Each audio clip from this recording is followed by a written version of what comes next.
Hello साଙ୍ଗମାନେ ଜୟ ଜଗନ୍ନାଥ। ତ କେମିତି ସମସ୍ତେ ମୋର ଆଉ ଗୋଟେ ମିନି ବ୍ଲଗ ଆପଣଙ୍କ ସ୍ୱାଗତ। ସକାଳୁ ଉଠିଲି ଦେଖନ୍ତୁ ବ୍ରଶ କରିବା ଚାଲନ୍ତୁ ତାପରେ ଦେଖିବା ବେଙ୍ଗଲୁରୁର ଆଜି ପାଗ ଦେବ ସକାଳୁ ପୁରା କୁହୁଡ଼ିଆ କରିଛି ଥଣ୍ଡା ଲାଗିଲା ତେଣୁ ଆଜି ଆମ ରୁମରେ ସ୍ପେଶାଲ ଆଇଟମ ଥିଲା କ୍ଷୀର ସାଙ୍ଗରେ ମିଲ୍କ ସେକ୍।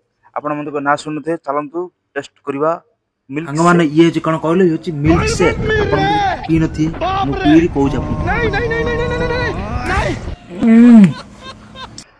ତାପରେ ସାଙ୍ଗମାନେ ଆଜି ଆମର ଖରାଳ ଆଇଟମ ଥିଲା ଯେ ପୋଙ୍ଗଲ। ଆପଣ ମୋତେ ପୋଙ୍ଗଲକୁ ନାଁ ଶୁଣୁନଥିବେ କି ଦେଖିନଥିବେ ଦେଖନ୍ତୁ ପୋଙ୍ଗଲ ମୁଁ ଖାଇ ଟେଷ୍ଟ କରି କହୁଛି ପୋଙ୍ଗଲ ପୁରା କମାଲ କରିଦେଲା।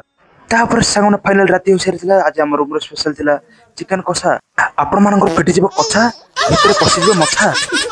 ଦେଖନ୍ତୁ ଚିକେନ କଷାର ମସଲାରେ ପୁରା ରୁମ କମ୍ପ୍ଲିଟ ଥିଲା। ତାପରେ ଭୋକ ପ୍ରବଳ ପ୍ୟାଣ୍ଟରେ ଝାଳ ମୁଣ୍ଡରେ ବାଳ। ଫାଇନାଲି ଆମର କିଛି ସମୟ ଅପେକ୍ଷା ପରେ ଆମର ଚିକେନ କଷା ଫାଇନାଲ ରେଡି ହେଇଥିଲା। ଚାଲନ୍ତୁ ଖାଇବା ଭାତ ଡାଲି ରୁଟି ତା ସାଙ୍ଗେ ଚିକେନ କଷା ଆମ କିଷ୍ଟେ ପୁରା ଧମାଲ କରିଦେଲେ। ସାଙ୍ଗମାନେ ଇଏ କ'ଣ କହିଲେ ଇଏ ହେଉଛି ଚିକେନ। ଆପଣ ମୋତେ ଖାଇ ନଥିବେ ମୁଁ ଟେଷ୍ଟ କରି ତାପରେ କହୁଛି। ଚାଲନ୍ତୁ ଶୋଇପଡ଼ିବା ଆଜି ଏତିକି। ଦେଖାବା ଆଉ ଗୋଟେ ନେକ୍ସଟ ବ୍ଲଗ ଭିଡ଼ିଓରେ। ଯଦି ଭିଡ଼ିଓଟା ଭଲ ଲାଗିଥିଲା ଲାଇକ୍ ସେୟାର ସବସ୍କ୍ରାଇବ କମେଣ୍ଟ କରନ୍ତୁ। ଆପଣଙ୍କ ପ୍ରିୟ ରାଜା।